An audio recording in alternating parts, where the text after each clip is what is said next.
अस्सलाम वालेकुम। मैं हूं हुमायूं कामरान और आप देख रहे हैं हमारा यूट्यूब चैनल स्टार्स विद के। इस चैनल का मकसद आपकी मुलाकात डिफरेंट फील्ड से ताल्लुक़ रखने वाले प्रोफेशनल से करवाना है। इसके साथ साथ आपकी मुलाकात ऐसी ऑर्गेनाइजेशन से भी करवाना है जो सोसाइटी और लोगों की बेहतरी के लिए अपने अपने शोबों में खिदमत अंजाम दे रही हैं। आज के इस सेशन में हमारी गेस्ट हैं मिस फाइजा इनाम। ये चेयरपर्सन है एक एजुकेशनल सेटअप की जो इस्लामाबाद एंड रावलपिंडी में काम कर रहा है with the name Speech Therapy Club and Intervention Center for Learning Disabilities। आइए इनसे मिलते हैं और इनके सेटअप के बारे में मजीद जानते हैं। Thank you very much miss Pfizer इनाम कि आपने हमारे लिए टाइम निकाला और You're welcome, Kamran sir. Thank you so much for inviting. Right. तो आखिरकार फाइनली हमारा टाइम जो है वो टाई अप हो ही गया आफ्टर Exactly वो I'm so sorry for that. Actually हम लोगों का जो प्रोफेशनल टाइम है ना काम का, सेशंस लेने का, बच्चों के साथ काम करने का, वो सुबह से शाम तक चलता है। And for that matter appointments और सेशंस इस तरह लाइन अप हुए होते हैं कि अनफॉर्चुनेटली कई दफा आपको टाइम दिया and then we couldn't meet up, but thanks God आज ये अपॉर्चुनिटी हमारे पास है। राइट। तो सबसे पहले हम यही जानना चाहेंगे कि आपका सेटअप है क्या, कहाँ कहाँ काम कर रहा है और क्या सर्विसेज दे रहे हैं। अगर उसके बारे में यहाँ से शुरू करें तो फिर हम आगे चलते हैं। कामरान, जैसे आपने नाम बताया, आपने कंप्लीट नाम बताया। इट्स एन एब्रिविएशन स्टेसिल, so speech therapy club and intervention centre for learning disability. ये आज से 10 साल पहले हमने इसको स्टार्ट किया था, एक बहुत ही छोटे सेटअप से, जिसमें चंद बच्चे, आप कह सकते हैं 2 या 3 बच्चों से, जिनको थेरेप्यूटिक सर्विसेज दी गई और इंक्लूसिव एजुकेशन दी गई। और आहिस्ता आहिस्ता हम उस एक्सपेंशन की तरफ लेके गए, जो हमारी आप कहें कि फर्स्ट ब्रांच थी या mother branch, we open that in the मोरगा।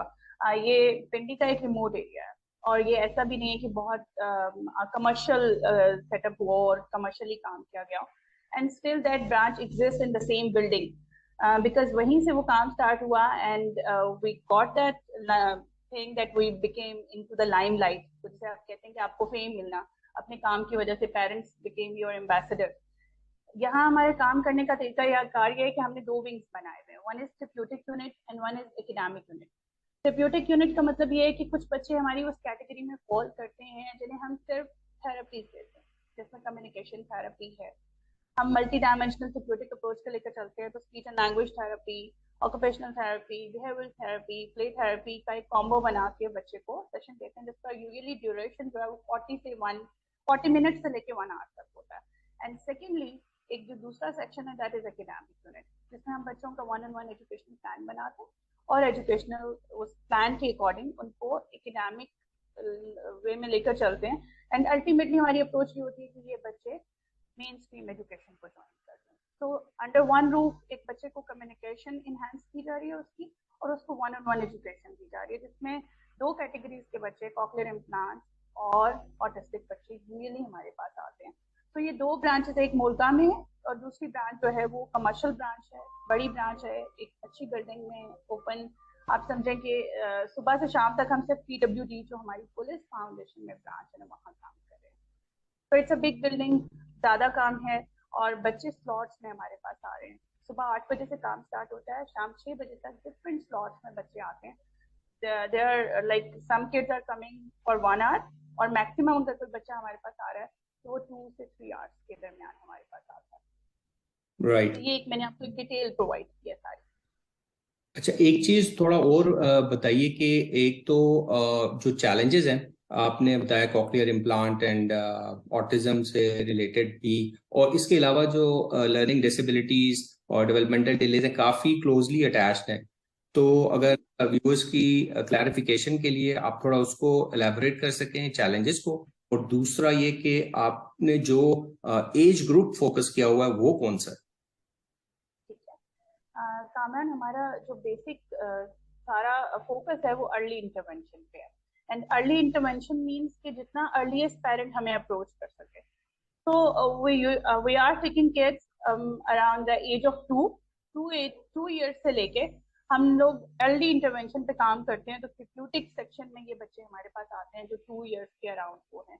इसमें कॉक्लियर इम्प्लांट बच्चे भी शामिल हैं और ऑटिज्म या ASD या लैंग्वेज डिसऑर्डर्स या लैंग्वेज डिलेज से रिलेटेड भी चीजें मौजूद हैं। एंड सेकेंडली, जो बच्चा हमारे पास आप कहेंगे ना कि मैक्सिमम एज क्या है, तो वो मैक्सिमम 12 ईयर्स तक का बच्चा हमारे एकेडमिक यूनिट को ज्वाइन करता है। एंड उसके अलावा अगर उस एज कैटेगरी में बच्चा, अब आप समझें कि 13 ईयर्स का बच्चा है और वो किसी कैटेगरी में फॉल करता है, हमारे पास पेरेंट्स आते हैं तो हम उन्हें फिर रेफर कर देते हैं दूसरे लोगों को जो इस फील्ड में काम कर रहे होंगे। एंड देन पर्टिकुलरली एक चीज बहुत इंपॉर्टेंट जो है वो, आप अगर हमारी वीडियोस भी देखेंगे तो हमने कोशिश की है कि पेरेंट्स को एक बहुत ऐसा इन्वायरमेंट नजर आए जहाँ पे बहुत सारी चीजें स्ट्रेंथन कर रही हूँ। स्ट्रेंथन का मतलब एक पॉजिटिव इम्पैक्ट दे रही हूँ। बहुत एक ही चीज एक ही जगह पे बहुत कुछ मिक्स अप ना कर दिया गया हो। लाइक आपसे बहुत सारी जगह ऐसी भी हैं जहाँ पे सेरिब्रल एट्रोफी या सेरिब्रल पाल्सी के बच्चे भी मौजूद हैं, उसी में ऑटिज्म भी मौजूद है, उसी में हियरिंग इम्पेयरमेंट भी मौजूद है। तो हमारे पास अगर कोई बच्चा डेफनेस के साथ है तो वो हमें तब ज्वाइन करेगा जब या तो वो हेयरिंग एडेड होगा या वो इम्प्लांट होगा। अब हेयरिंग एडेड अगर 100 dB का हेयरिंग लॉस है और वो हेयरिंग एडेड है तो सॉरी, वो हमारे डेकोरम को ज्वाइन नहीं कर पाएगा, उसके लिए उसे कॉक्लियर इम्प्लांट होना जरूरी है। सो दैट कि हम कह रहे हैं कि हम बच्चे को कम्युनिकेशन इक्विप कर रहे हैं और उसकी लर्निंग डिसेबिलिटी को इतना ठीक कर दें कि वो अल्टीमेटली नियर टू नॉर्मल चला जाए। तो हमारा जो इन्वायरमेंट है हम उसे नियर टू नॉर्मल एग्जिस्टेंस की तरफ लेकर जा रहे हैं। पेरेंट्स को भी यहाँ आके एक पॉजिटिव और एक होप ऐसी मिले कि वो एक नॉर्मल से सेटअप में आए हैं, इसमें कुछ भी मिंगलिंग या मिक्सिंग नहीं है। ज्यादा फोकस हमारा ये होता है कि स्ट्रेंथ बहुत इंपॉर्टेंट चीज है। लाइक अगर एक क्लासरूम है और उस क्लासरूम में अगर बच्चे हमारे पास मौजूद हैं तो 3 to 4 से ज्यादा स्टूडेंट्स नहीं होने चाहिए। We assure this thing. और फर्दर उसी में कोई चीज ऐसी नहीं होनी चाहिए कि अगर एक बच्चा माइल्ड सिम्टम्स के साथ है किसी भी चीज के, तो उसके बाकी जो क्लास फेलोज है वो भी उसी के नियर होने चाहिए, ना कि कोई सिवियरिटी वाली चीज जो है वो उसको हम मिंगलिंग करते हैं। तो दीज आर द थिंग्स। इसमें चैलेंजेस क्या है? अब पेरेंट्स, ऐसे बहुत सारे पेरेंट्स जब हमारे पास आते हैं जिनको हम बताते हैं कि जी हमारे इस सर्कल में अभी आपका बच्चा जो है वो थेरेप्यूटिक यूनिट को ही ज्वाइन कर सकता है। लेट्स सपोज स्वेयर ASD के साथ कोई बच्चा है तो पेरेंट्स चाहते ये हैं कि वो ज्यादा देर के लिए बच्चे को छोड़ें, और हम ज्यादा देर के लिए बच्चा क्योंकि नहीं रह सकते, क्योंकि हमें 1-on-1 अटेंशन देनी है, 1-on-1 काम कराना है। और थेरेपिस्ट ट्रेनर्स वो इतने ज्यादा नहीं होते कि हम इस बच्चे को सारा टाइम वो सर्वेलेंस दे सकें फुल टाइम। तो उसमें पेरेंट्स फिर नाराज हो रहे होते हैं कि ये जो आपका जो टाइम बाउंड आपने कर दिया ना हमें कि 1 आवर है या 40 मिनट है, टाइम इज वेरी लेस। तो हम उनको बताते हैं कि जी we focus on the quality work. हम आपके बच्चे को जितनी देर ले रहे हैं जितनी देर हम उसके साथ काम करें, वी आर ट्राइंग कि हम उसे एक फोकस्ड इन्वायरमेंट और फोकस काम दे सकें, गोल ओरिएंटेड काम कर सकें। तो जो पेरेंट इस चीज को समझता है वो तो हमारे साथ चल पाता है, और अनफॉर्चुनेटली जो लोग इस चीज को नहीं समझ पाते वो फिर नाराज भी होते हैं, और कई दफा बहुत सारी अनवांटेड चीजों को भी देखना पड़ता है। राइट। अच्छा, एक चीज मैं और पूछना चाहूंगा कि आपके सेंटर में जब बच्चे आते हैं तो क्या अपना डायग्नोसिस असेसमेंट करवा के आते हैं? अगर वो करवा के नहीं आते तो क्या आपके पास डायग्नोसिस असेसमेंट की सहूलत है या उनको बाहर से ही डायग्नोसिस करवा के आना पड़ता है in case of development delays वाली? बिल्कुल। अच्छा, एक चीज ये होती है कि जो बात हम कह रहे हैं ना अर्ली इंटरवेंशन, तो अर्ली इंटरवेंशन में जब हमारे पास पेरेंट्स बच्चे को लेकर आए, लाइक ऐसा भी हुआ कि 1.2, 1.3, 1.4 या 1.5 का बच्चा बहुत छोटा है, बिल्कुल आप समझे अर्ली चाइल्डहुड में है, और वो पेरेंट भी बच्चे को लेकर आए, तो उस बच्चे को देखते हुए हम उसके डेवलपमेंटल माइलस्टोन्स को खुद चेक करेंगे। उसके सारे जो जो माइलस्टोन्स हैं उनको देखेंगे कि वो एज अप्रोप्रिएट हैं या नहीं है, उसने क्या अचीव कर लिया। इन केस कि सब कुछ ठीक होते हुए भी कम्युनिकेशन डिले आ रहा है, वो कम्युनिकेट नहीं कर पा रहा, तो हम बहुत सारी पेरेंटल, आप समझे पेरेंटिंग में चेंजेस बता के पेरेंट को वेट करने का बोलते हैं। लेकिन जो बच्चा हमारे पास आ रहा है 2 अबव आ रहा है, उसमें हम फिर उसको देखते हैं कि जी क्या हम उसको असेस करें। 1-on-1 एक असेसमेंट होती है, एक इवैल्यूएटिव सेशन होता है जिसमें हम बच्चे की नीड को फुली अंडरस्टैंड करते हैं। तो इन केस की अगर ये चीज देखनी है कि क्या ये बच्चा प्रॉपरली सुन रहा है और उसकी हेयरिंग इंटैक्ट है, तो जो जो लोग इस डोमेन को टच करते हैं, यानी हमें देखना है कि अगर बच्चे को हेयरिंग असेसमेंट की जरूरत है तो डेफिनेटली उसे फर्दर उसी जगह रेफर किया जाता है जहाँ वो ऑडियोलॉजिस्ट के पास चल जाए। इसी तरह अगर एक बच्चा जो ASD के सिम्टम्स को बहुत रेड फ्लैग सिग्नल्स हम देख रहे हैं और हम उसके एक इनफॉर्मल असेसमेंट पुट करें, इवैल्यूएशन कर रहे हैं, उस इनफॉर्मल इवैल्यूएशन को वो मीट कर रहा है और ASD की कैटेगराइजेशन के अंदर वो मुकम्मल तौर पे बैठ रहा है, तो उसे लेबल करने से पहले हम एडॉस के लिए रेफर कर देते हैं। तो as you know that no one is master of all, तो वो मास्टरी नहीं उसमें हम अपने उसके तक रखते हैं, बल्कि जहाँ जो रेफरल बनता है उसको वहाँ रेफर करते हैं। और फर्दर ये होता है कि जब बच्चे, एक कैटेगरी उन बच्चों की होती है जो बहुत से बच्चे एडॉस या हेयरिंग असेसमेंट या इम्प्लांट्स करवा के हमारे पास आते हैं, यानी उनकी जो प्रीलिमिनरी रिक्विजिट्स हैं वो पूरे हो चुके होते हैं। देन फिर हम उनके गोल्स को, उनकी नीड्स को अंडरस्टैंड करके उनकी थेरेपी प्लान करते हैं। राइट। अच्छा, हम आपके बारे में भी जरूर व्यूअर्स जानना चाहेंगे कि आपकी अपनी एक्सपर्टीज क्या है, आपकी स्पेशलिटी और आपकी एजुकेशन एक्सपीरियंस वो किस साइड है? जी कामरान, ऐसा है कि मैंने स्टार्ट किया BSc क्लिनिकल साइकोलॉजी से। I did my graduation in clinical psychology और उसके बाद I did masters in clinical psychology and further मैंने PGD डिप्लोमा स्टार्ट किया स्पीच एंड लैंग्वेज पैथोलॉजी में। उसके बाद मैंने MS किया clinical speech and language pathology में और फर्दर इस वक्त PhD साइनॉप्सिस सबमिशन मेरी हो चुकी है और it's been 10 years that I am working in this field. और उसमें बच्चों के साथ काम करते हुए लाइक लर्निंग डिसेबिलिटीज पे मैं काम कर रही हूँ, ऑटिज्म वाले बच्चों के साथ काम कर रही हूँ, IPs डेवलप करना और एक अच्छी कॉकलियर इम्प्लांट काउंसलर भी हूँ। जी, तो आपने अपने बारे में तो हमें डिटेल से बताया, हम ये भी जानना चाहेंगे कि आपके इस सेटअप में आपकी टीम का अगर इंट्रोडक्शन हो जाए, टीम के बारे में थोड़ा एलेबोरेट कर सकें कि कौन कौन से प्रोफेशनल्स अवेलेबल होते हैं बच्चों के लिए यहाँ। स्टेसिसेल इज अ कंप्लीट ऑर्गेनाइजेशन और हमारी ऑर्गेनाइजेशन के जो हैं वो 3 सेक्शन है जिसमें मैनेजमेंट अपना काम कर रही है, दे आर पीपल जो एडमिनिस्ट्रेटिवली चीज़ों को देख रहे हैं और फिर हमारा एक पूरा क्रू है। मैं उसकी एक्सप्लेनेशन आपको इस तरह देती हूँ कि जो मैनेजमेंट और एडमिनिस्ट्रेटिव टीम है उसको लीड करते हैं मेरे husband, he is the CEO of this company और ये एक प्रॉपर रजिस्टर्ड कंपनी है और इसे हम इसी तरह लेकर चल रहे हैं जिस तरह एक ऑर्गेनाइजेशन को पूरे इफ एंड बट्स के साथ, या आप कहें कि क्या चेक एंड बैलेंस क्या उसका उसके साथ चल रहे होते हैं। फर्दर जो हमारे प्रोफेशनल्स हैं, जो स्किल्ड लोग हैं और हमारे ट्रेनर्स हैं, उनमें जो लोग हैं उनमें साइकोलॉजिस्ट शामिल हैं, बिहेवियरिस्ट शामिल हैं, ऑक्यूपेशनल थेरेपिस्ट हैं और वो लोग हैं जो IEP डेवलप करते हैं और एजुकेशनिस्ट हैं। And so that's the whole crew. अब हमारी 2 ब्रांचेस हैं तो दोनों ब्रांचेस को मिला के there is the crew of 30 people जो इस सारे सेटअप को लेकर चल रहा है। But again under the administration of me, as you know, Faiza Inam. और जो हमारे थेरेप्यूटिक यूनिट है मुर्गा ब्रांच में, वहाँ हमारी स्पीच एंड लैंग्वेज पैथोलॉजिस्ट है मदीहा राजी, वो उसको लीड करती है थेरेप्यूटिक यूनिट को। और ये जो हमारी PWD वाली ब्रांच है इसकी थेरेप्यूटिक यूनिट को सनिया जो है वो लीड करती हैं। तो इस तरह से एक चेक एंड बैलेंस होते हुए अब दोनों जो ब्रांचेस हैं वो अपना काम कर रही हैं। राइट। अच्छा, ये भी मैं पूछना चाहूँगा कि आपके पास जो प्रोफेशनल्स आते हैं और जब आप हायरिंग कर रहे होते हैं तो ऑब्वियसली जो उनकी एजुकेशन है, एक्सपीरियंस है, वो तो एक बेसिक चीज़ है, तो इसके अलावा कोई ऐसी खास आपकी रिक्वायरमेंट होती है, कोई ऐसी खास फीचर, कोई ऐसा चीज़ जो आप चाह रही होती हैं कि आपके प्रोफेशनल्स में हो, आपके स्टाफ में हो? अच्छा, ऐसा है कि हम लोग इस वक्त सबसे इम्पोर्टेंट चीज़ जो करें वो करें, इंटर्नशिप्स करें डिफरेंट यूनिवर्सिटीज़ के साथ। तो डिफरेंट यूनिवर्सिटीज़ के स्टूडेंट्स हमारे पास आके इंटर्नशिप करते हैं और मोस्टली उन्हीं इंटर्नशिप स्टूडेंट्स में से ही हम लोगों को फर्दर अपनी जॉब्स ऑफर करते हैं। तो एक चीज तो ये है कि दैट्स द क्वालिफिकेशन डेफिनेटली लोगों को इसी पर्टिकुलर फील्ड में psychology and speech and language pathology इनकी फील्ड्स में या तो ग्रेजुएट होना है या पोस्ट ग्रेजुएट होना है। एंड सेकेंडली इस ग्रेजुएशन या पोस्ट ग्रेजुएशन के अलावा जो एक इम्पॉर्टेंट चीज है वो उनके एम्पैथेटिक स्किल्स और इंट्यूटिव स्किल्स होते हैं। Therapist is bound to be a therapist from the core of the heart.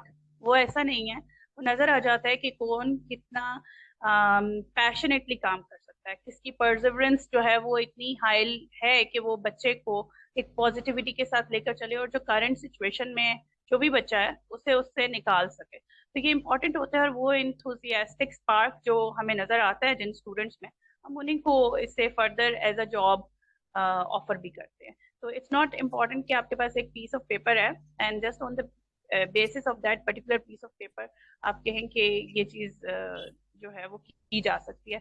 It's just like a magical thing. If you have something positive in your mind, if you have that magic in your brain that yes, I can assure a change within this person who is sitting right in front of me, तब आप ये कर सकते हैं.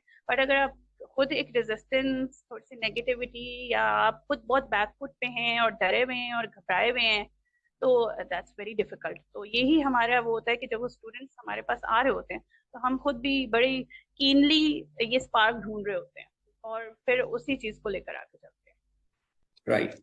अच्छा, मैंने एक चीज और भी नोटिस की है कि इस फील्ड में, मेडिकल फील्ड की तरह, रेगुलर अपडेट ऑफ एजुकेशन और ट्रेनिंग, नई रिसर्चेस और टेक्निक्स की बेस पे वो बहुत जरूरी है. तो अपने स्टाफ की रेगुलर ट्रेनिंग एंड अपडेट्स के बारे में आप किस तरह क्या फोकस करती हैं और किस तरह लेके चलती हैं उसको? बिल्कुल. एक्चुअली सबसे इम्पोर्टेंट चीज तो ये कि एक चीज ये है कि कुछ इंस्टीट्यूट्स ऐसे हैं जो बिजनेस पॉइंट ऑफ व्यू से बना दिए गए. लेट्स सपोज एक बिजनेसमैन है, एज यू नो, कि it's a big field and a big field in terms of business as well. और कुछ लोग ऐसे इस फील्ड में आए जिन्होंने बहुत अच्छा काम किया, लेकिन उनके जहन में एक चीज ये थी कि खुदा न खास्ता किसी के पास कोई बच्चा ऐसा पैदा हुआ जो चैलेंज था या उसके कुछ स्पेशल नीड्स थे, उसको देखते हुए उनका कि हम एक इदारा एस्टैब्लिश करते थे. एंड देन उसमें आप खुद तो उस पर्टिकुलर फील्ड, उस पर्टिकुलर डोमेन में इतने ट्रेन नहीं है, लेकिन आपके पास एक वो क्रू है और लोग उसको लेकर चल रहे हैं. But when there is a leader और वो लीड कर रहा होता है अपनी टीम को और वो ट्रेन होता है या वो क्वालिफाइड होता है उसी फील्ड में, तो उसके लिए एक ऑप्शन जो सबसे अच्छा होता है वो ये होता है कि वो अपने पूरे क्रू के साथ हर वक्त लिंक्ड होता है. आप इस चीज को ऐसे समझ सकते हैं कि I usually come in my office around 8 AM in the morning and I leave this office around 7 PM. So I am in touch with each and every person who is coming in my institute, either the parents, the kids or the crew. अब इनकी जो training की सारी जो चीज बनती है, या आप कहते हैं कि अपडेट करना और इम्प्रूव करना, that is the day by day improvement जो हम उनको कर रहे होते हैं. लेट्स सपोज कि जो चीज मैं खुद लर्न करी होती हूँ, दैट आई लर्न इट. अगर मैं रिपोर्ट मेकिंग में कोई चीज लर्न की है, नई चीज है, डेटा एंट्री से रिलेटेड है, तो हम उसको फिर फर्दर अपने जो लोग हैं उनको भी सिखा रहे होते हैं कि इसको अब हमारा जो काम है वो ऐसा होना चाहिए. एंड इसी तरह सेशंस खुद लेके दिखाना अपने ही लोगों को कि ये आप इस चीज को इस तरह से करेंगे तो वो ज्यादा इफेक्टिव होगा. लेट्स सपोज अगर एक बच्चा बहुत हाइपर एक्टिव है और स्टूडेंट, जो भी आपका स्टूडेंट है या थेरेपिस्ट है या ट्रेनर है, उसको पता है कि इसको बिठाना है और इसको बिठा के ही कोई चीज करानी है, लेकिन आपको ये बताना कि इसको पर्टिकुलरली किस टूल या किस इंटरेस्ट के थ्रू आप ज्यादा बेहतर तरीके से मैनेज कर सकते हैं, एंगेज कर सकते हैं, तो वो लोगों को ज्यादा बेहतर तरीके से पता चलता है. फर्दर एक छोटी सी चीज इसमें ऐड अप करूंगी कि चेंजेस क्या होते हैं. देखिए, आपको वक्त के साथ साथ अपने आप को अपडेट करना होता है. पहले आप शायद इतने टेक्निकली नहीं होते, एंगेज नहीं थे चीजों के साथ, अब आप हैं. इसी तरह आपके जो इक्विपमेंट्स हैं, जो चीजें आप यूज कर रहे होते हैं, आपको उनको इम्प्रूव करना होता है, जिसमें टूल्स हैं, बहुत सारे टूल्स ऐड अप करने होते हैं अपने थेरेप्यूटिक सेटअप में. एंड देन कोरोना के दिनों में एक चीज जो हुई वो ये हुई कि आप ऑनलाइन चीजों की तरफ आए और ऑनलाइन चीजों में इवन ऑनलाइन सेशंस की तरफ आए. अब आज से 8-9 साल पहले आप मुझसे पूछते कि आप ऑनलाइन कुछ कर सकते हैं, तो मैं आपको देखती हुई कहती ये ऑनलाइन क्या होता है. सो जब कोरोना का फेज इनिशिएट हुआ था तो उस वक्त मुझे अजमान यूनाइटेड अरब एमिरेट्स से एक कॉल आती है और एक मदर कहती है कि मेरी 3 बच्चियों का कॉकलियर इम्प्लांट सर्जरी हुई है और इन तीनों बच्चों को स्पीच एंड लैंग्वेज थेरेपी चाहिए, लेकिन मैं जहाँ पे मौजूद हूँ वहाँ पे फॉरेनर्स जो थेरेपिस्ट हैं वो अवेलेबल हैं, और मैंने जहाँ से इम्प्लांट कराया वो कहते हैं कि जी आपको लोकल थेरेपिस्ट चाहिए, यानी अपने कल्चरल डोमेन के अकॉर्डिंग थेरेपिस्ट चाहिए, यानी कोई पाकिस्तानी थेरेपिस्ट चाहिए जो हम आपके बच्चे को आपकी मदर लैंग्वेज के उसमें लेकर चले और उनकी language and communication skills develop करे. तो उन्होंने मुझे फोन जब किया तो शी सेड, फाइजा मैंने आपको देखा है, बहुत सर्च किया है, तो आई वांट कि आप मेरे बच्चों के सेशंस में. I never had any experience. हम जब अपनी स्पेशली एमएस किया स्पीच एंड लैंग्वेज पैथोलॉजी में, उसको कभी जिक्र भी नहीं था कि आप ऑनलाइन कोई सेशन कंडक्ट कर सकते हो और उसको करने का प्रोसीजर क्या होगा और किस तरीके से किया जाएगा. सो आई स्टार्टेड दोज सेशंस और उन्हें खुद लर्न किया. आपको मतलब आज हम हर चीज जूम पे करें, लेकिन at that time I remember कि जूम डाउनलोड करना और देन जूम पे डिफरेंट एप्लीकेशंस को यूज करना for that sake of session, वो बहुत कॉम्प्लिकेटेड लगता था। और first 3 days were quite hard for us कि भाई ये इसको कैसे करना है। एंड करेंटली वही बच्चियां जो आ भी नहीं बोल सकती थी या जिनका बोलना 0 लेवल पे था, इट्स बीन 3 years कि हम उनके सेशंस ले रहे हैं, इट्स बीन 1 year के मेरा स्टाफ ही उनके सेशंस ले रहा है। तो हमारे स्टाफ में भी फ्लक्चुएट करते हुए डिफरेंट लोग, और जितने नए लोग आए हमने उनको सिखाया कि ऑनलाइन सेशंस क्या होते हैं। तो वो एक सेशन से कई सेशंस पे बात चली गई कि आपने ऑनलाइन सेशन लेना है। तो इस तरह से दिस इज द वे कि हम अपने लोगों को हर दिन अपडेट करते हैं। राइट। अच्छा, मैं ये भी पूछना चाहूंगा कि पेरेंट्स की ट्रेनिंग पे भी आप लोग तवज्जो देते हैं? बिल्कुल कामरान, ऐसा है कि जो भी बच्चा हमारे पास आएगा और वो कम्युनिकेशन डिले होगा या उसकी किसी तरह की भी लर्निंग डिसेबिलिटी होगी, वो हमारे पास तो एक स्पेसिफिक टाइम ड्यूरेशन के लिए आ रहा है, लेकिन for the rest of the time या for the rest of the day he और she is with the parent. और इसमें मदर और बोथ पेरेंट, उनकी ट्रेनिंग बहुत इंपॉर्टेंट है। जैसे रिसेंटली बहुत ज्यादा ऑटिज्म और लैंग्वेज डिसऑर्डर्स, लैंग्वेज डिलेज, ये सब चीजें बहुत इंक्रीज कर गई हैं। अब ये इंक्रीज कर गई हैं इस वजह से कि हमारा जो पेरेंटिंग स्टाइल है that is totally change now, और कहीं ना कहीं we are handicap to the different gadgets, screens और इन सब चीजों के। तो इसमें सबसे पहली इन्वॉल्वमेंट ही जब हमारे पास पेरेंट्स आते हैं, तो पेरेंटल ट्रेनिंग या पेरेंटल आपके पेरेंटिंग स्टाइल को चेंज करने से स्टार्ट होता है। हम अपने पास आने वाले बच्चों को थेरेप्यूटिक एक मैनुअल इशू करते हैं। उस मैनुअल पे हमारी पूरी कोशिश होती है कि जो हमने डिटेलिंग बताई है कि जी हमने ये चीज किया, वही हम पेरेंट को उसमें बता सकें कि जी आपने ये चीज ऐसे करना है। और मुझे बड़ी खुशी होती है कि हमारे पास जो मदर्स आती हैं and whenever I talk to them, तो अंदाजा होता है कि ये मोर और लेस जो है ना एक थेरेपिस्ट के बहुत करीब आ चुके हैं, क्योंकि उनकी इन्फॉर्मेशन और उनका नॉलेज भी उतना ही अपडेट हो रहा होता है जितना हम जानते होते हैं। एंड पेरेंट्स भी हमें फिर बहुत सारी चीजें नहीं सिखाते और नहीं बताते हैं, और उससे हमें फिर काफी कुछ जानने का मौका मिलता है। लेकिन वी डू ट्रेन पेरेंट्स और मदर्स को स्पेशली ट्रेन करते हैं, और स्पेशली वो पेरेंट्स जो हमारे पास दूसरे मुल्कों से या दूसरे शहरों से आ रहे होते हैं। एक चीज ऐड अप करती जाऊँ कि बहुत सारे ऐसे पेरेंट्स हैं जो दूसरे मुल्कों से बहुत छोटे छोटे स्पैन की छुट्टियां लेके हमारे पास आते हैं या दूसरे शहरों से आते हैं कि जी पर्टिकुलरली हमने 2 या 3 महीने थेरेपी करानी है और आप हमें ट्रेन करें। पेरेंट की अपनी डिमांड भी होती है, आप हमें ट्रेन करें कि हमने अपने बच्चे के साथ कैसे काम करना है। Definitely we do it. Right. अच्छा, एक क्वेश्चन जो अक्सर हमसे कहा जाता है कि वो जरूर पूछा करें, वो यही है कि आप अपने सेंटर की फीस स्ट्रक्चर के बारे में अगर कुछ हमें गाइड करना चाहें। श्योर, मैं बिल्कुल बताऊंगी आपको। जैसे मैंने आपको जी मैंने आपको शुरू में ही कहा कि ये हमारा जो सेटअप है ये टोटली एक 1-on-1 को टच कर रहा है। हम पूरी कोशिश करें कि हम 1-on-1 चीजों को पे काम करें। जब कोई भी बच्चा हमारे पास फर्स्ट टाइम आता है तो इसका एक इवैल्यूएटिव सेशन होता है जिसमें हमने बच्चे की नीड्स को अंडरस्टैंड करना होता है। That session is usually last for 50 minutes और 60 मिनट्स, और इसके चार्जेस 3000 रुपीज होते हैं। और सेकेंडली अगर ये डिसाइड हो जाता है कि जी इस बच्चे ने थेरेप्यूटिक यूनिट में हमें ज्वाइन करना है and for the whole month he would come, तो हमारे 5 वर्किंग डेज है, Monday till Friday, Saturday Sunday weekend off होता है, and for the whole month we charge 45,000। And this is like वो बच्चा हमारे पास 50 मिनट या 1 मिनट के हमारे थेरेप्यूटिक यूनिट को ज्वाइन करता है, and this is same for both branches. अगर बच्चा इस सिचुएशन में है कि हम उसे अपने एकेडमिक यूनिट का हिस्सा बना सकें, यानी स्कूल सेटअप में भी ला सकें, फॉर दैट मैटर हमने उसको 2 आवर्स के लिए अपने पास लेकर आना है, और हमने उसकी 1-on-1 एजुकेशन भी करनी है और उसे थेरेप्यूटिक सर्विसेज भी प्रोवाइड करनी है। तो जो चार्जेस हैं, मंथली चार्जेस जो मैं आपको पहले 45,000 बता चुकी हूँ, दैट रिमेन सेम, वो यही रहते हैं। और सेकेंडली एड अप हो जाता है एडमिशन चार्जेस जो अराउंड 50 to 60,000 जो वो पेरेंट्स को पे करना होता है।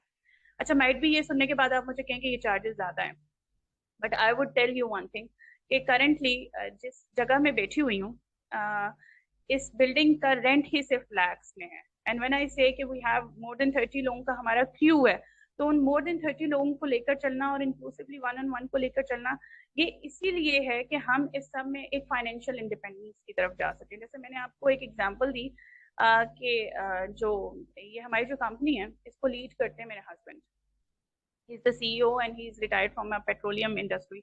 एक अच्छी फर्म से वो रिटायर हुए हुए हैं, मगर इसके इनिशियल फाइनेंसर वो थे इसके बनाने में। अगेन एक टाइम आया कि हमें अंदाजा हुआ कि जब तक हम फाइनेंशियली इंडिपेंडेंट नहीं हो जाएंगे और हम फाइनेंशियली इसी लेवल पे काम नहीं करेंगे कि एक फाइनेंशियल कहते हैं ना सिक्योरिटी आपके पास आ गई, तो हम इसको लेकर नहीं चल सकते। फिर बहुत सारे लोग हमारे पास ऐसे आते हैं जो कहते हैं जी हम अंडर प्रिविलेज्ड फैमिली से हैं, we can not afford this. For that matter एक फैमिली एंड फ्रेंड्स का एक ऐसा ग्रुप है जिस सर्कल से हम कुछ बच्चे ज्यादा नहीं, जिनको हम उस ग्रुप में रख के एक अंडर प्रिविलेज्ड क्लब बना के 20 to 25% फी पेरेंट पे कर देता है एंड अराउंड 70 to 75% फी जो होता है वो हमारा वो क्लब मेंबर पे कर देता है। तो ये इस तरह से हम किसी ना किसी हर वक्त में हमने मतलब कुछ परसेंटेज ऑफ स्टूडेंट्स को इस तरह से हेल्प आउट करने की कोशिश की है। राइट, या इट डिपेंड्स कि आप किस किस्म की क्वालिटी सर्विसेज दे रहे हैं, दैट मेक्स द एग्जैक्टली। अच्छा, एक चीज, we are at the end of our interview, एक चीज जो मैं लास्ट में जरूर पूछना चाहूंगा कि पेरेंट्स को आप क्या एडवाइस करती हैं, मशवरा देती हैं कि जब वो अपने बच्चों के लिए कोई ऐसा सेंटर सर्विसेज लेना चाह रहे हों और ढूंढ रहे हों, तो उनको किन बातों का ख्याल रखना चाहिए? एक अच्छे सेंटर को, एक अच्छे प्रोफेशनल को वो कैसे, किन पॉइंट्स को फोकस करते हुए वो देखें और फिर डिसाइड करें? एक्चुअली ऐसा है, देखें पेरेंटल सेंस बहुत अच्छी होती है और पेरेंट्स को जो चीज इम्पोर्टेंटली समझने की जरूरत होती है कि ये जो चीजें होती हैं ये शॉर्ट टर्म के लिए नहीं होती है। इफ वी वुड से ना कि ये शॉर्ट टर्म के लिए है, तो शॉर्ट टर्म में कोई रिजल्ट नहीं आता किसी चीज का भी। इट इज लाइक आपको डिपेंडेंट होना पड़ता है इन केस कि अगर आपका बच्चा जिस जो भी उसकी इंटेंसिटी है, अगर माइल्ड लेवल का प्रॉब्लम है तब भी अपने जहन में ये चीज रखें कि जी आप कंसिस्टेंटली फॉर फ्यू मंथ्स आप काम करेंगे एंड देन जो आपको चीजें बताई जाती हैं यानी उसके कुछ प्री रिक्विजिट्स बताए जाते हैं, कुछ पेरेंटल इनपुट बताया जाता है, तो उसको भी लेकर चलने की जरूरत होती है।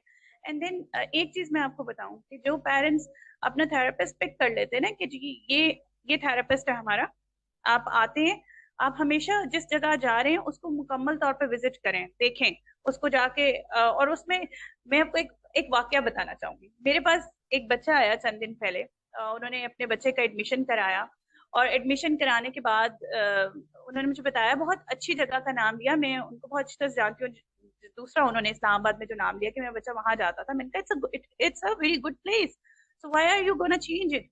तो उन्होंने कहा जो सिचुएशन चल रही है ना हमारे मुल्क की, रोड्स की जो सिचुएशन है, तो मैं अपने बच्चे का ट्रेवल टाइम बचाना चाहता हूँ, लेकिन मुझे समझ नहीं आ रहा था कि मैं जिन लोगों पे ट्रस्ट करके बैठा था पिछले 2-3 साल से, उन्होंने बच्चे के साथ इतना अच्छा काम किया है। आप देखिए मेरा बच्चा इस वक्त he is on half way. अब मैं हाफ वे से उसके साथ ये करने जा रहा हूँ तो मैं बड़ा कंफ्यूज था। मैंने आपको देख तो लिया, आप लोगों के आके मैंने देख लिया, सेटअप देख लिया, लेकिन उसके बाद वो कहता है मैंने बड़ा एक अच्छा काम ये किया कि मैं पिछले 3 दिन से जहां आपकी पार्किंग लॉट है ना, इस पार्किंग लॉट में मैं गाड़ी में बैठा हुआ हूँ और जितने पेरेंट्स अपने बच्चों को ड्रॉप करने आते हैं मैं उनसे आपके बारे में पूछता हूँ। और जब मुझे पेरेंट्स ने ये चीज कही जो यहाँ आ रहे हैं, जब मैक्सिमम पेरेंट्स ने अपना सेटिस्फेक्शन का लेवल मुझे बताया, तब जाके मैंने ये डिसाइड किया कि यस ये वही जगह है जहाँ मैंने अपने बच्चे को एडमिशन कराना है। तो ये एक एग्जाम्पल है, पेरेंट को अपनी रिसर्च पूरी करनी चाहिए, meet the people, see that place and always जिस बंदे से आप जो टॉप मैनेजमेंट पे है या जो हेड ऑफ दैट इंस्टीट्यूट है उससे मिलकर देखें कि क्या उसके अंदर वो एनर्जी है, वो फ्लेयर है, क्या वो पॉजिटिविटी है कि वो ये कहता है कि ये जो बच्चा मेरे पास आ रहा है मैंने इसे हर सूरत ठीक करना है। बिकॉज उसके लिए तो ये बहुत सारे बच्चों में से एक बच्चा होगा, लेकिन वो जो पेरेंट आपके पास आया है उसका वो एक ही बच्चा है और वो बड़ा कीमती बच्चा है।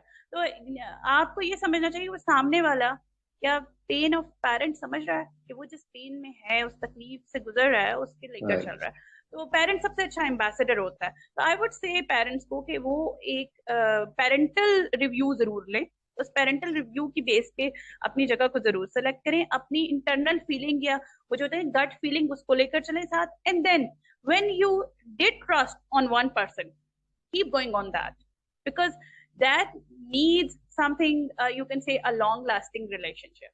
अब लॉन्ग लास्टिंग रिलेशनशिप में मैं एग्जांपल आपको ये दूंगी कि हो सकता है कि आपके जो बच्चे की थेरेपी का ड्यूरेशन है वो 1 to 2 months रहा हो, मगर अगर आपने 1 to 2 months आप कंसिस्टेंटली रहे, आपके बच्चे में बहुत अच्छा फर्क आ गया, आपने एक अच्छा रिलेशनशिप अपने थेरेपिस्ट से बिल्ड किया है, तो वो for the next years, even next आने वाले जो फेजेस होंगे आपके बच्चे में उसमें भी आपको वो हेल्प आउट करता रहेगा और वो हेल्प बड़ी बेनिफिशियल रहती है। अच्छा, एक क्वेश्चन जो हमसे अक्सर वालिदैन पूछते हैं और हम भी जरूर आपसे पूछना चाहेंगे कि अभी पाकिस्तान में तो अभी भी बहुत सी जगहों पे ऐसी लैंग्वेज यूज होती है जो कि बाहर दूसरे ममालिक में या दूसरी जगहों पे यूज नहीं हो रही, जैसे एबनॉर्मल बच्चे, नॉर्मल, एबनॉर्मल, अब नए टर्म्स आ गए हैं, typically developing, non typically developing, neuro divergent, so on. तो आप क्या समझती हैं कि इन वर्ड्स और फ्रेजेस के यूज से फर्क पड़ता है? बिल्कुल पड़ता है, और इतनी ज्यादा इसका इम्पैक्ट पेरेंट्स के माइंड पे होता है कि आई वुड से कि एक क्रिपलिंग इफेक्ट देता है पेरेंट को जब आप एक बच्चे को लेबल कर रहे होते हैं और इन टर्म्स का बेसाख्तगी से इस्तेमाल कर देते हैं। आप देखें कि इवन मैंने वो पेरेंट्स भी जिनके बच्चे में एक प्रॉब्लम, बहुत अपेरेंट प्रॉब्लम भी होगा, वो भी कभी ये नहीं सुनना चाहेगा कि आप उसके बच्चे को fragile, abnormal, special needs, challenged ये अल्फाज इस्तेमाल करें। और कामरान, आपको हैरत होगी कि मेरे इस इंस्टीट्यूट में इट्स बीन 10 ईयर्स, लेकिन हमारे यहाँ कभी कोई स्पेशल एबिलिटी डे सेलिब्रेट नहीं हुआ, कभी कोई ऑटिज्म रिलेटेड डे सेलिब्रेट नहीं हुआ, बिकॉज जितने पेरेंट्स हमारे पास आते हैं वो इस होप के साथ आते हैं कि today their child is in this particular condition, but tomorrow or day after tomorrow after this consistent effort he and she will be out of this particular condition. तो इसका मतलब ये है कि कहीं ना कहीं आपको अपने अंदर ये चीज जगानी है कि ये होप रखनी है कि आप जो सिलेक्शन ऑफ वर्ड्स है वो इतना अच्छा होना चाहिए, वो इतना बेहतरीन होना चाहिए कि पेरेंट को ये फील हो कि उसका ये जो बच्चा है ये पर्टिकुलरली इस सिचुएशन में एक टेम्पररी मोड में है, it's not the permanent state. और अभी तो बड़ी हम बात करें कि जब एक बच्चा इवन ऑटिज्म लेबल भी करा के आता है या उसको एडॉस पे बाकायदा लेबलिंग कर दी कि this is an autistic child, once he और शी हैज स्टार्टेड कम्युनिकेटिंग, वो कम्युनिकेशन उसकी शुरू हो गई, वो एक अच्छे लेवल पे कम्युनिकेट कर रहा है, वो एक अच्छे लेवल पे अपनी एजुकेशन को एक्सेल कर रहा है, इसका मतलब ये है कि अब वो लाइफ में ही और शी कैन मूव ऑन। जब मैं बार बार ये एग्जांपल दे रही हूँ कि it's been 10 years I am working, तो I have seen the kids जो अब उस स्टेज में हैं, जो बहुत छोटे मेरे पास आए और अब उस स्टेज में जिनके पेरेंट्स में से उनकी शादी की बातें करते हैं या उनका बिजनेस सेटअप करने की बात करते हैं। और मैं ऐसे भी पेरेंट्स को जानती हूँ जिन्होंने बहुत एफर्ट करके अपने बच्चों को वो एजुकेशन के उस लेवल पे और कम्युनिकेशन थेरेपी के उस लेवल से गुजारा, उस सारी स्टेजेस से गुजारने के बाद अब वो बच्चे कोई ना कोई बिजनेस रन करें। और even I know a couple जिसकी शादी भी हो चुकी है and they are living in a good relationship, जिनकी फैमिली उनको बहुत अच्छे से लेकर चल रही है। तो ये वो चीज है जो आपका थेरेपिस्ट, आपके साथ लिंक लोग आपके पेरेंट को वो कंफर्ट जोन दे सकते हैं। Yes, we are willing to accept each and everybody. देखिए, वीकनेसेस किसी में भी हो सकती हैं, मैं आप हमारी बहुत सारी वीकनेसेस होंगी, बट अल्लाह ताला ने उस पर कहीं ना कहीं हमें कैमोफ्लेज किया हुआ है, उस पर कुछ पर्दे रखे हुए हैं, वो दुनिया के सामने जाहिर नहीं है। अब ये जब बच्चा एक जिसमें कुछ प्रॉब्लम है, किसी भी तरह का मसला है, फिजिकली कोई प्रॉब्लम है या आप कहें कि कुछ मेंटल एबिलिटी इतनी अच्छी नहीं है या एवरेज या बिलो एवरेज उसकी इंटेलिजेंस लेवल है, अब आपने उसके साथ काम ज्यादा करना है, आपने उसके साथ अपनी एफर्ट को मल्टीप्लाई करना है। When a parent is ready to do that, हम कौन होते हैं बार बार उसको ये बताने वाले के नहीं this state will remain same for ever. I think it's just a brutal thing, we need to change it. And unfortunately हमारे जो मेडिकल एथिक्स के बहुत पीक पे लोग हैं ना, उनको ये ज्यादा समझने की जरूरत है कि एक टर्म जैसी है वो टर्म एज इट इज हर किसी पे अप्लाई नहीं होती है। हमें उस इन्वॉल्वमेंट में से निकलना होगा और थोड़ा एक पॉजिटिविटी के लेवल को स्प्रेड करना होगा। Right, and one another question जो मुझे अभी जहन में आया आपके एक्सपीरियंस को देखते हुए, तो मैं ये पूछना चाहूंगा कि हमारे यहाँ पाकिस्तान की ओवरऑल बात करूं, किसी एक प्रोफेशनल को पिन पॉइंट नहीं करना चाह रहा हूँ, लेकिन मैं ये पूछना चाह रहा हूँ कि ओवरऑल आप क्या समझते हैं कि हमारे प्रोफेशनल्स में, चाहे वो ओटी वाले हों, स्पीच थेरेपिस्ट हों, साइकोलॉजिस्ट हों, ओवरऑल किस चीज की कमी है जिस पे हमें काम करने की ज्यादा जरूरत है अगर फ्यूचर में हमने इस फील्ड को बेहतर करना? एग्जैक्टली हमें दिल बड़ा करने की जरूरत है, हमें एक्सेप्टेंस की जरूरत है और हमें एडमायरेशन की जरूरत है। when someone is really doing a big thing, is really doing a good thing, so we need to appreciate it. Unfortunately हम जो लोग रिहैब के लोग, हम इसे एक जनरल टर्म दे देते हैं ना, व्हाई नॉट रिहैबिलिटेशन, ठीक है, एक रिहैबिलिटेशन की टर्म दे देते हैं। तो रिहैब में जितने लोग काम कर रहे हैं ना कामरान साहब, उनकी मैं जरा ओपन इसमें जाऊंगी, उनकी एक जो अनफॉर्चुनेट उनके साथ चीज हुई, रिहैब में काम करने वाले मोस्टली लोग जो हैं वो गरीब तबके से ताल्लुक रखते हैं। मेरी ऑब्जर्वेशन ये है, या तो वो बहुत गरीब थे और बहुत गरीब होते हुए उन्होंने अपने जो करियर है, अपने प्रोफेशनल एथिक्स हैं, उन सारे चीजों को लेकर चलते हुए they achieved a position, fortunately they achieved a position, ये बहुत अच्छी बात है। मगर वो अचीव करने के बाद उनको ये लगता है कि शायद वही जो है वो मास्टर ऑफ ऑल हैं, लेकिन उसमें उन्हें ये नहीं लगता कि जो न्यू कमर्स हैं या जो नए लोग हैं वो अच्छा काम कर रहे हैं, वो कर सकते हैं। मैं एक एग्जांपल देती हूँ। When I was just a student in I was doing my research, और उस वक्त जब मैं रिसर्च के फेज में थी, तो मेरा जो एब्स्ट्रैक्ट था वो एक इंटरनेशनल ऑर्गेनाइजेशन ने सेलेक्ट किया और मुझे इंटरनेशनल प्रेजेंटेशन के लिए सिलेक्शन हो गई मेरी, और मुझे इस्तांबुल जाना था उसको प्रेजेंट करने के लिए। But you know who was most shocked to listen that? Unfortunately my own teachers. और जिन प्रोफेसर्स के साथ मैंने ट्रेवल किया इंटरनेशनल, वही प्रोफेसर्स जो हैं वो मुझे कहते थे कि बेटे ये जिस उम्र में आप दुनिया देखने निकले हैं, हमने ये बूढ़े होके देखी है, आपको बड़ी जल्दी मिल गया है देखने को। तो मैंने अपने एक प्रोफेसर ही थे, उनको कहा कि सर कोई बात नहीं, एक्सेप्ट करें इस बात को, अल्लाह ताला देता है, उसने आपको भी दिया, थोड़ा लेट कर दिया, हमें थोड़ा जल्दी दिखा दिया, कोई बात नहीं। मगर यही वो चीज है जो हमारे हमारे जो पायनियर्स हैं, जो हमारी बड़ी ऑर्गेनाइजेशंस हैं, और जितने लोग काम करें, मैं ये देखती हूँ कि लोग एक दूसरे से बहुत डरे हुए हैं। ओहो एक्सक्यूज मी, ऐसा नहीं होता कि अगर आप अच्छा, ये भी एक बड़ा प्रॉब्लम है कि अगर एक बच्चा आपके पास आ रहा है, मैं आपको एक एग्जांपल देना चाहूंगी इसमें, कि अगर मेरे पास एक बच्चा है और मुझे नजर आ रहा है कि इसके सेंसरी इश्यूज इस तरह के हैं कि ये सेंसरी इशू हमारे पास जो ओटी का लेवल है उससे जरा बढ़ के चाहिए, कुछ और चाहिए, तो I have link of 2 to 3 professionals जो बहुत अच्छा काम करें, उनका बाकायदा सेंसरी टेक्टाइल थेरेपी में बड़ा नाम है, मैं आपको एक लिंक भेजूंगी भी, जो बहुत अच्छा लोग काम कर रहे हैं। तो मैंने उनको रेफर करना शुरू कर दिया पेशेंट। अच्छा, वो डॉक्टर साहब बहुत बिजी होते हैं, उन्होंने बहुत मुश्किल से कुछ बच्चों को टाइम दिया, and then he called me back और उनका, फायजा ये तुम इतने जेनरसली भेजती हो बच्चे, तो ये मुझे समझ नहीं आ रहा था, ये तो बच्चे बिल्कुल ठीक। मैंने कहा तो सर ठीक करने के लिए भेज रही हूँ ना, इन्हें ठीक होना है, मेरी तो ऐसी कोई अप्रोच नहीं है किसी बच्चे ने फॉर द लाइफ इसी प्रॉब्लम में रहना है और वो हमारे पास आता रहेगा और हम उसे ड्रैग करते रहेंगे। I am sorry, I am not like that. तो डॉक्टर साहब ने मुझे बड़ा वो किया, and he will visit us after 1 week, सिर्फ इस अप्रोच को देखते हुए। मेरे मदर ने कहा कि मुझे फायजा ने आपका लिंक दिया, उन्होंने कहा कि मेरा बच्चा इस इशू से निकल आएगा। तो हमें जेनरस होने की जरूरत है फॉर द टाइम बीइंग, कि हाँ, अगर एक बंदा अच्छा काम कर रहा है तो डू रेफर हिम, उसे दें बच्चा और उसे भेजें, उसे बताएं कि भाई आप ये अच्छा काम करते हैं। इन केस के अगर मैं ये फील करती हूँ कि मेरे ये वाली स्पेशलिटी इतनी अच्छी नहीं है, वीक है, तो ये बच्चा अगर दूसरी जगह जाएगा और इम्प्रूव कर जाएगा तो व्हाई नॉट। और इवन मैं कई पेरेंट्स को भी ये कहती हूँ, अगर मेरे पास पेरेंट आए और बिल्कुल, अगर मैं जहाँ काम कर रही हूँ हमारे इसी लोकेलिटी में कोई ऑर्गेनाइजेशन है, दूर नहीं है, और उन्होंने स्विच किया, तो मैं उनसे पूछती हूँ क्यों चेंज किया, क्यों चेंज करना चाह रहे हैं। और अगर वो मुझे कहेंगे कि 6 to 7 मंथ्स हो गए और हमें थेरेपी में अच्छे चेंजेस भी हैं लेकिन हम चेंज, तो मैं उनको ये कन्विंस करने की कोशिश करती हूँ कि do go to the same place जहां आप जा रहे थे, ये आपकी चॉइस है, लेकिन कभी भी निगेट ना करें कि ओहो हो, नहीं नहीं, हाँ हाँ, वहां तो बिल्कुल अच्छा काम नहीं होता, अच्छी बात है आप यहाँ आ गए।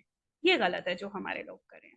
आई थिंक इससे निकलना चाहिए, थोड़ा जनरस होने की कोशिश करनी चाहिए। राइट तो इसी मैसेज के साथ हम we are at the end of our interview, और हम दोबारा मिस फायजा का शुक्रिया अदा करना चाहेंगे कि उन्होंने टाइम निकाला, और हम उम्मीद करते हैं कि ये इन्फॉर्मेशन जो हमें इनके बारे में और इनके इदारे के बारे में मिली है, ये हमारे व्यूअर्स के लिए ज़रूर फ़ायदेमंद साबित होगी। And thank you everyone as well for watching, और हम इंशाल्लाह नेक्स्ट सेशन में एक नए गेस्ट के साथ आपकी खिदमत में दोबारा हाजिर होंगे। Until then, take care and Allah Hafiz.